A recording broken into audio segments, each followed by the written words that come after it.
Hi everyone, I'm Lisa Knopp and I'm an alto in Master Chorus Eastside. And today I have the privilege of interviewing our fabulous director, Linda Gingrich. She has been the director of Master Chorus Eastside since its inception 30 years ago. And we are celebrating our 30th Pearl anniversary with this event this week. And MCE audiences don't often get to learn very much about Linda. So this is going to be a lot of fun to learn about her today and ask her some special moments in her life and some other things that we don't know. So this is a time to highlight you, Linda. Welcome this evening, and thank you so much for the opportunity to interview you. Absolutely. So music is a big part of your life. Can you tell us how music has been part of your whole life growing up till now? Well, my mom says that I actually, my mom's an artist, and she sent me a number of little line drawings that she did in letters that she sent to her mom, and one of them shows me dancing to the radio, in diapers. It's very cute. But so, music has always been there. Actually started taking piano lessons at age 6. I was in first grade.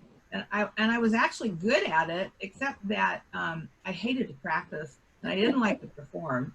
And so after about 3 years, we did end that. I do have a musical memory, vivid musical memory from kindergarten of someone coming in and bringing music and rhythm instruments, and we sang. And that image, that's one of the few images I have from kindergarten because I loved it. My mom she played the piano, so it was really common for us to gather around. She'd sit down at the piano, start playing songs from musicals, for instance, and we'd gather around and sing. So that was really common. Actually, in 3rd grade, played clarinet and band. You could not sing in a choir until 4th grade.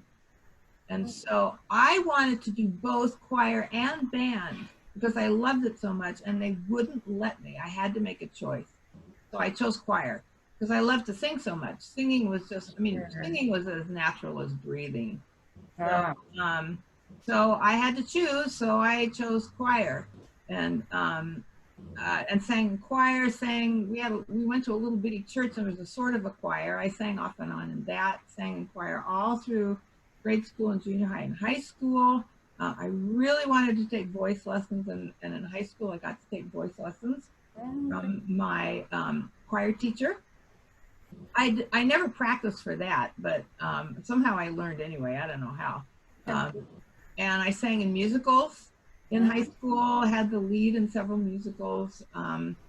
So music and singing was just always a part of me.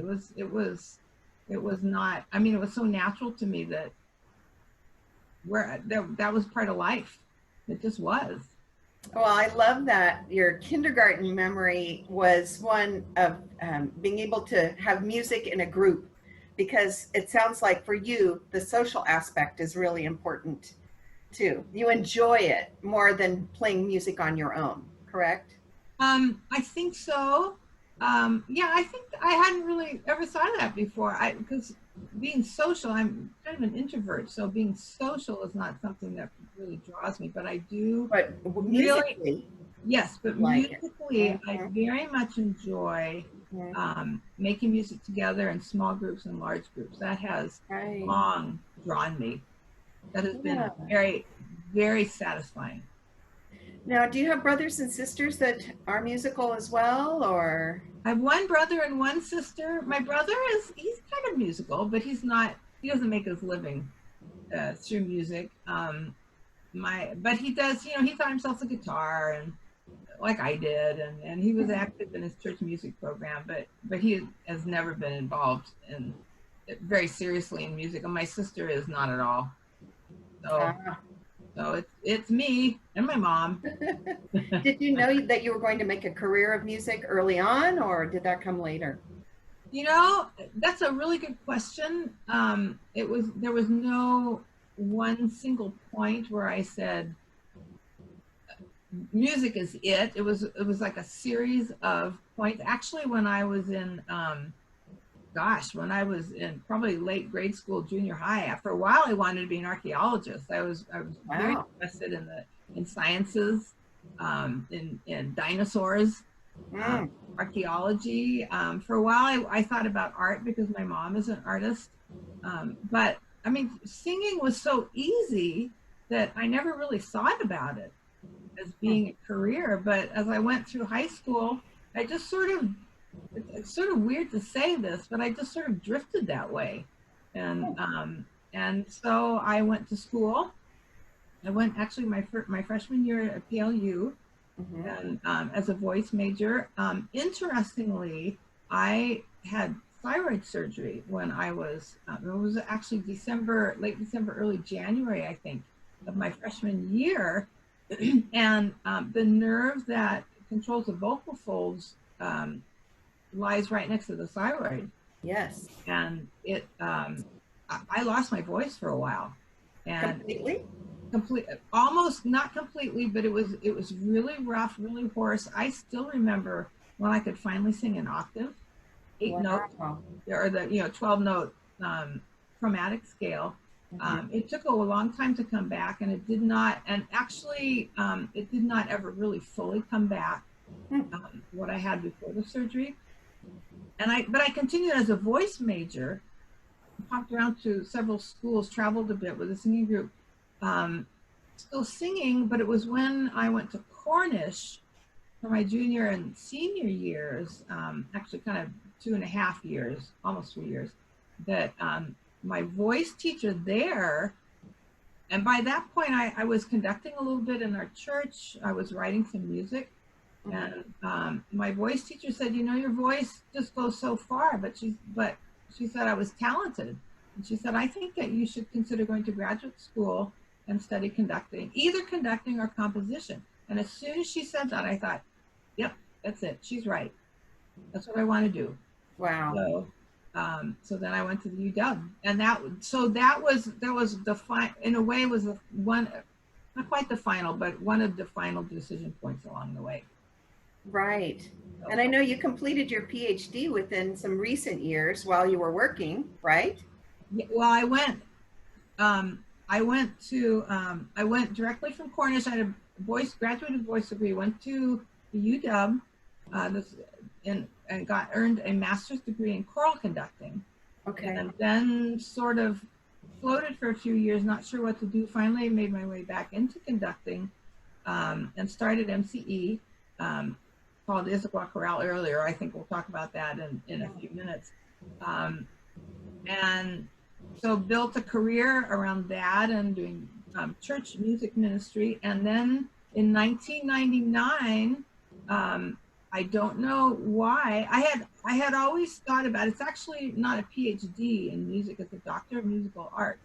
And I had kind of tucked in the back of my mind, what if I want to get a doctorate? And I didn't do it when I was in my 20s and getting my master's degree. I didn't feel like I was ready. But in 1999, something, I didn't even know what it was, something spurred me. And it was just like this huge desire. I thought, I have got to go and get my doctorate. Oh, interesting. So I checked out several schools, but ended up at the UW, and earned my doctorate as a Doctor of Musical Arts in choral conducting. And it was one of the best experiences of my life because I was mature. I had been a number of years making music and being a conductor. So I knew what I wanted. I had depth of experience, and it was fabulous. I just absolutely loved it. It was wonderful. That's fabulous. What was your focus when you were getting your PhD? It was choral conducting. Okay. So, and I served as a TA. I was a teaching assistant I was actually there on campus for 5 years, in residence on campus. Was a TA, and I pondered what a doctorate gives you is sort of an in to college teaching. And I did do some teaching there, and I taught for a school year up at Whatcom Community College in Bellingham. But and I did some I've done some adjunct teaching along the way too, a little bit. But I'm not likely to do that anymore. I really like the freedom of a community group like Sure. we have. Sure. So yeah. So I got the doctorate in 2008. Ah, okay. I thought it was more recently for some reason. No, I finished 2000 to 2005. I was on campus, and then 2008. I That tells me that I've been with Master Chorus Eastside for longer than long, that. That's what that tells me. And then goes way faster than it feels. long time, yes, Long time. and I'm glad. Oh, me too. Now, when did you meet Rich along the way, your husband? That was in graduate school. Okay. First time in graduate school when I got my master's degrees. In my second year of graduate school, he loves to tell the story his way, which is he answered an ad in the newspaper, which he did, but not exactly as it sounds. I was dabbling in teaching voice. I thought I'll give that a try. So I put a little ad in the Issaquah Press, weekly newspaper. It's in recent years it's finally gone defunct, but I put an ad in the Issaquah Press. I actually had a couple nibbles, and he was one of them. And he called me. He said he was answering the ad for voice students. And I remember thinking, gosh, he has such a nice speaking voice, which he does. It's a very nice speaking voice. And and that was in late August. So he started taking voice lessons from me. And that lasted about 6 or 7 weeks. And then a little bit after that, we started dating. So voice lessons were replaced by dates. And then a year later, we were married. Ah. And he didn't really go into singing, though. Do you think? No, he's not that. He's not that great a singer. He's okay, but he's a great musical supporter, and he has absorbed a lot just from listening to me, listening to the music around the house, coming to our concerts, going to other concerts with me, and he's gotten very good at identifying. He'll say to me, "Is that piece by so and so?" And I'll say, "Yeah, good for you." So he's developed a very discerning ear, but he's not. He loves music, but no, he'll never be a singer. Well, it's darn good that he loves music. That's an important thing in your house, for sure. Exactly. So let's talk about Master Chorus Eastside. How did that come to be 30 years ago? Yes, that was, I had some health issues, so I was out of conducting for quite a while, and trying to figure out how to get back into it. And I had the idea of approaching the Issaquah Parks and Recreation Department and seeing if we could offer some sort of choir experience as a class, with the idea that if it was successful, that we would then branch off on our own. And the woman at the time who ran the Parks and Recreation Department said, "That sounds like a great idea." So with great fear and trembling, it was listed as a class. And I was petrified. The first night, I did not even know. I knew people were signing up for it, but I didn't know anything about it. No auditions, nothing. People just showed up. And the first night, I think there were something like 25 people who walked into the class, only 2 of whom were men. All the rest were women. And I said, "Oh, what part do you sing?" And they said, "We don't know. We've never sung in a choir before." I thought, oh, this is going to be interesting, huh? Oh, wow. Exactly. Interestingly enough, we still have a singer in MCE who showed up that night and has been in the chorus from day one. It's one of our sopranos, Peggy. And she's been a stalwart member. She's a great volunteer. But anyway, about halfway through, they dropped out. But along the way, 2 other men had come in who actually did have some choral experience. Oh, good. So we put on a little 30-minute Christmas program, and it just slowly kind of kept going and going and growing. So I think late in our second year, then we put together a committee that would look into how to become a nonprofit organization. And I think by the end of our 3rd year, we applied and got 501c3 status. So that it was either the end of our third year or beginning of our fourth year that we fully launched as a nonprofit, and we're no longer under the auspices of the Parks and Recreation Department. Oh, I see. Yeah, so so it's just that was the beginnings. Wow. I know, it's amazing. I'm trying to imagine what that would be like to set yourself up for teaching a class of singers. And I can imagine being petrified too. I was petrified. I was petrified the whole first year. By the second year was a little bit better, but it really wasn't until probably our fourth year that I began to feel like, okay, we're going to survive at least for a while. Oh my gosh, yeah. I know, it's been an interesting journey. It's been quite challenging. But, Oh yeah. but it's Well, you've seen a lot of mostly trajectory of growth over the years, I would imagine, right? I mean, it's, you know, it's gone up and down. It's been interesting over 30 years because we used to be bigger in numbers, but some other courses in the area were smaller. And there has been a real blossoming of community courses actually all across the Puget Sound area and on the east side. So, so we used to draw people from Kirkland and Redmond, but there are now, actually Kirkland Choral Society has been in Kirkland for a long time, but they were teeny tiny when we started, and they've since then become quite big. So Kirkland people, Redmond people have tended to go up there. So it's been an interesting journey, but so not so much necessarily in numbers, but in ability, ability, I think, and in growth and artistry has been. I mean, we are not anything like we were at the beginning. It's night and day different. right. What are some really memorable moments that you can tell us about from your own, view at the top of MCE? What are some highlights? Some highlights. There are, the very first big work we did was the Mozart Requiem. And that was really scary because for us, it was a lot of money. When I look back on the money we spent on it at the time, it wasn't all that much, but it was a huge leap. But it was an important step for us. Talk about the expenses. It might be interesting for the audience to hear about that. So what ends up being expensive?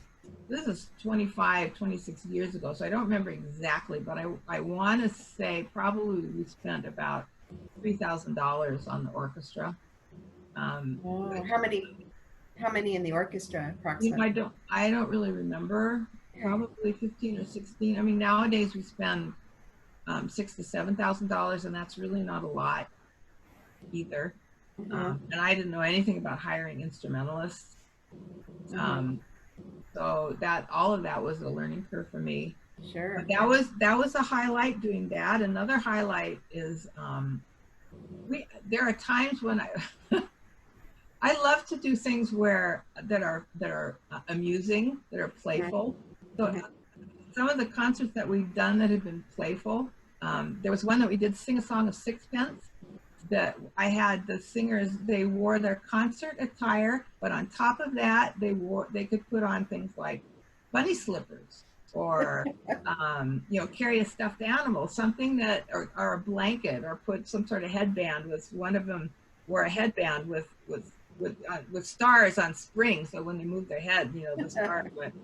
So things that suggested childhood. And I didn't tell the singers what to wear. I said, just do something that suggested childhood. Then it was amazing. Oh, I bet. What they did. There was another one that we did. This was a suggestion of one of our board members. He said, of course you've thought of Showdown at the Issaquah Corral, because we used to be called the Issaquah Corral, CHORALE, and people would mix that up with a horse corral. And it was gunfight. No, what he said was gunfight at the Issaquah Corral, thinking of the OK Corral. And we just laughed out loud, and we said, well, we probably should use gunfight. So we changed it to Showdown. And so I built it around cowboy and Western music, and it was a kick. It was I bet. We just had a ball with it. another highlight for me was our production of our first oratorio. I think it was our first oratorio, Haydn's Creation, which he took the biblical account of creation, and we built the Garden of Eden on stage a bit at a time as the oratorio unfolded, kind of like a children's pop-up book. And it was so imaginative and it was so creative.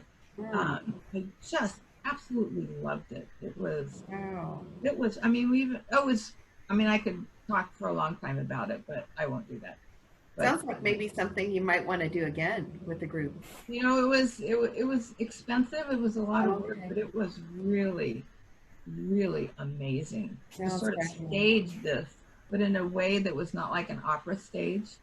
Right. It was like an imaginative sort of 3D, not two-dimensional cutout figures of a horse. That one is one of them, and we did bring on some plants as you know as creation is unfolding in the book of Genesis, and we ended up, so we started with floating down or flying down, as they call it, from above, the cutouts of the sun. You know, it's like a sort of a stylized sun and a crescent moon and a great large bird that were painted in bright colors. So not trying for realism, but trying for a kind of a fantasy thing. And it was wonderful. It was absolutely wonderful. Boy, it's a lot of work. Sounds like it. It was wonderful. That's amazing. Those are highlights. Those are a few highlights. Yeah, I'm sure you have many more. Yeah. Take us all night to tell us. Well, with COVID-19, obviously that's changed all of our lives in many ways. And I'm wondering how you look at it with regard to Master Chorus Eastside, but also positive things that have grown out of it for you, if you have some that you can share. You know, it was really, really difficult. We had to stop rehearsals really suddenly, just a couple weeks before our March concert, and then kind of we didn't know if it was going to end. You know, if this was just a few weeks duration, a month or two, if it was going to go on. And there was a real, as it went on, there was a real sense of loss and of grieving. But I also began to, you know, I've got lots of connections in the choral conducting world. So I would hear about Zoom rehearsals. So we began poking away at that, just trying to figure, was that mid-April, maybe late April, we started doing that, trying to figure out how to do that. That has been really challenging. But the more we did it, the better we've gotten at it. And so what has come out of this for me, and I think for most chorus members, is a sense of creativity, of resilience, of don't be afraid to try something. And if it doesn't work, that's okay. You try something else. Trying to figure out ways to stay connected with our audience, trying to figure out ways to be a chorus, even though we can't meet as a chorus right now, because singers were just really efficient spreaders of COVID. And in June, MCE belongs to an organization called Chorus America, which supports volunteer and professional choirs. We're a volunteer chorus. None of our singers are paid. That was in mid-June, and it was so inspiring to watch what people are doing, what conductors and singers are doing around the country in virtual performances. And we were just starting to dip our feet into that. So it has been a really creative exercise in inventiveness, in not letting this stop us. And somehow in late spring and early summer, I was able to mostly get past the grief. I mean, there's grief, real grief about it. And I can still feel that grief. Sometimes I imagine getting back together again and being in rehearsal. I will tear up. And sometimes I think, oh, I wish this would end. I want this to be over. But Exactly. I also am absolutely certain that we are pursuing the right path. And we have been a leader in this region. Courses around the region are more and more of them are starting to say, okay, this is going to last for a while, so we need to figure this out. And we're already doing that. So we're continuing to experiment, continuing to be creative, and continuing to feed people's souls, which is why we exist. Doing great. Well, That's in choral music. yeah. You've been such an inspiration because you really never said, we're going to stop for a while and think about this, or, you just kept plowing forward with us. And it was so good. Speaking as one of the members of the group, it's been very important to my life to stay connected to the community. Good. And I'm sure for you as Good. well. Yeah. Yeah, for all of us, it's been really important. Yes. So just thinking forward now, what's on your bucket list? Maybe it's after COVID is over. It's After got to COVID, end. after COVID is over, I want to do one of the hardest works in the repertoire, which is Bach's B minor Mass. I wrote my dissertation on some Bach cantatas, and the B minor Mass is really hard. We've done a couple sections from it, a couple movements from it, and it would be really hard. And I had a plan for starting actually this year that we would do it in chunks, and then 3 years from now we would put the whole thing together. That, of course, is on hold, but I am bound and determined, I hope, to do the B minor Mass before I retire. Yes. Well, I want to be there with you to do that. That would be amazing. It would be amazing. It would be hard. It would be a real stretch for us, but that's what we're learning to do, I guess, a stretch. Yeah, that is. And it makes life worth living to continue to grow ourselves. Right. Well, thank you so much for everything that you do, Linda. This has been so fun getting to know you a bit better tonight. And I look forward to everybody hearing this too from you. Good. Yeah. Thank you for putting this together. Absolutely. Thank you. And thank you to our audience for showing up today. Absolutely. Take care. Bye, Linda. Bye.